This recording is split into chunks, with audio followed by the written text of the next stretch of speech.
আসসালামু আলাইকুম। কোনো এক দানব হয়তো জন্ম নিয়েছিল 1945 সালে। সে ছিল একা, চুপচাপ। সবাই বলতো সে একটু অদ্ভুত, কিন্তু কেউ ভাবতেও পারেনি এই মানুষটি একদিন হয়ে উঠবে ইতিহাসের সবচেয়ে ভয়ঙ্কর খুনিদের একজন। আজ বলবো এড গেইনের গল্প। একজন মনোবিকৃত খুনি যার জীবন আজও ভয়ের প্রতীক। গ্রামের পেছনে লুকিয়ে থাকা এক ভয়ানক মানুষ। চলুন ফিরে যাই 1906 সালে। আমেরিকার উইসকনসিনের এক ছোট্ট গ্রামে জন্ম নেয় এড গেইন। ছোটবেলায় তার মা ছিল চরম ধর্মান্ধ। ছেলেকে শিখিয়েছিল সব নারী পাপী। এই মানসিক অত্যাচার গেইনকে ধীরে ধীরে এক অন্ধকার জগতে ঠেলে দেয়। কবরের নিচে লুকানো রহস্য ভেদ করতে এবার চলে যাব 1945 সালে। তার মা মারা গেলে এড একেবারে ভেঙে পড়ে। সে একা হয়ে যায়, কিন্তু তার একাকিত্ব এক অদ্ভুত রূপ নিতে থাকে।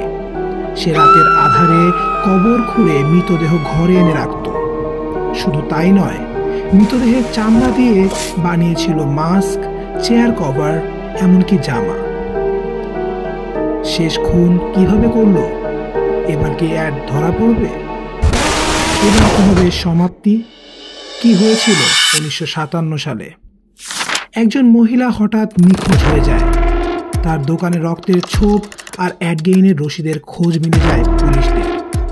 পুলিশ যখন এডের বাড়িতে যায়, তারা দেখতে পায় এক ভয়ঙ্কর দৃশ্য।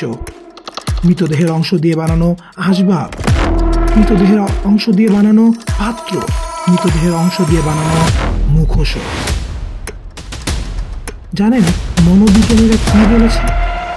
এড গেইন ছিল স্কিজোফ্রেনিয়া ও সাইকোসিসে আক্রান্ত। আদালত তাকে মানসিকভাবে অক্ষম ঘোষণা করে দেয়। বাকি জীবন সে পাগলা গারদেই কাটায়। 1984 সালে তার মৃত্যু হয়। এড গেইনের কাহিনী আমাদের শিখিয়ে যায়, কিছু দানব চোখে দেখা যায় না, তারা লুকিয়ে থাকে সমাজের মাঝেই, একেবারে নীরবে। এমনকি এক নীরব দানব ছিল এড গেইন।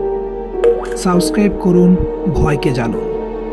আপনি যার সাথে প্রতিনিয়ত কথা বলছেন, তাকে আপনি ভালো মতো চেনেন নাকি চেনেন না? প্রশ্নটা আপনার জন্য থেকে গেল। আল্লাহ হাফেজ।